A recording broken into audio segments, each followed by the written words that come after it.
Ei, să vedeți, dragii mei, ce povestește Ana Blandiana despre rândunele. Subchiriașii. În pritvorul casei mele e un cuib de rândunele. Deși nu sunt bogătaș, am deci 6 subchiriași. Pentru că-s uitai să spui 2 părinți și 4 pui. Părinții nu știu cum fac, toată ziua sunt în frac.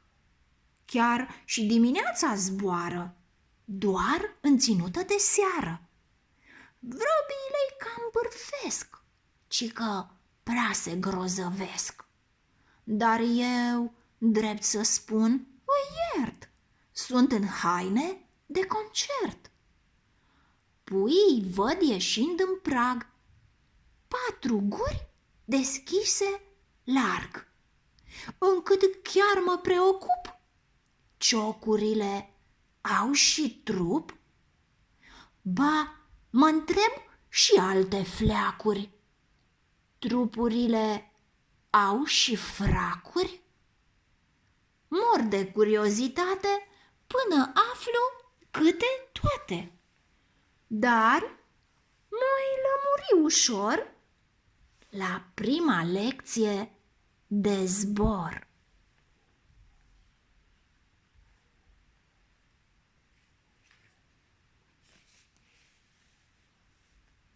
Un spectacol aeronautic. Ce emoții pot să am! De o oră stau în geam. Nu mă mișc să fiu prezent la rarul eveniment. N-ați știut? De necrezut. Vă voi spune într-un minut.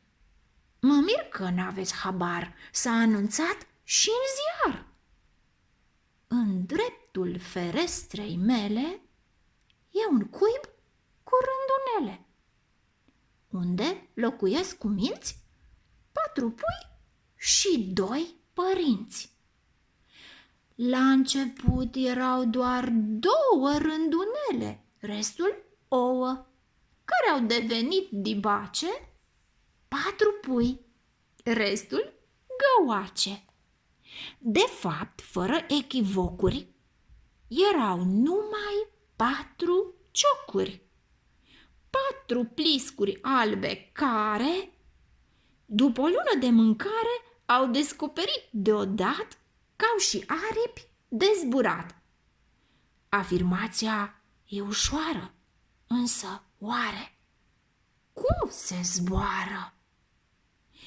Cum să te arunci în neant când ești un biet ignorant? Dar la 6-i prevăzut, decolajul de debut. Lumea vine ca la teatru, ca să-i vadă pe cei 4. Se așează fiecare după tact și îndemânare, după caracter și rang, șoricei în câte un gang, turturelele în balcoane, printre fete și cucoane, maidanezii în staluri jos, îmbunați cu câte un os, de aici nu se vede bine, dar au rău de înălțime, maidanezele furiș pândind pe acoperiș, vrăbiile la galerie, intrate pe veresie. Dar e 6 și un minut, nici vorbă de început. Cei drept, debutanții noștri, s-au emoționat ca proști. Cel mai mare dă să plângă, că-l doare aripa stângă. Unul dintre mijlocii, nu uitați că sunt copii, țipă fără să-și dea seama: vreau la mama!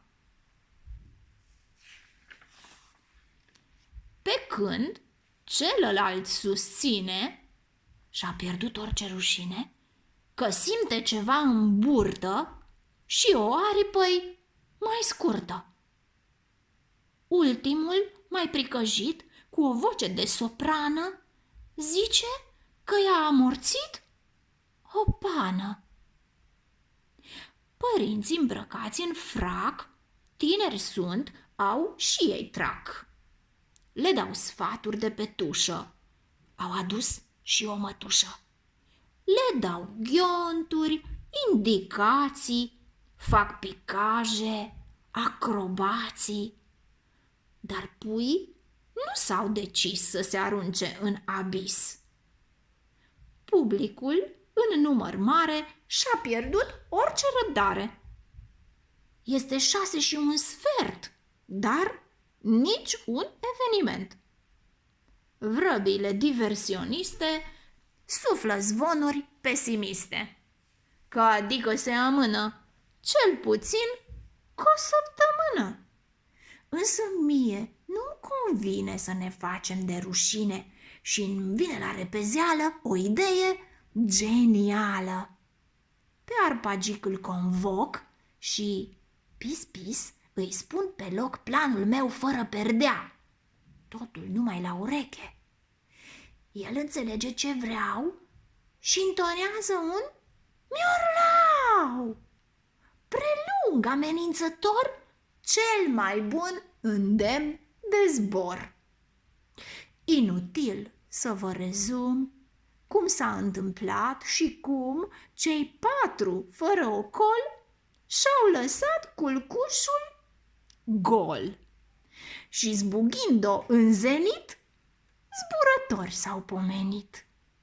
Acum 6 rândunici se rotesc pe cer și nici că le pasă de pisici.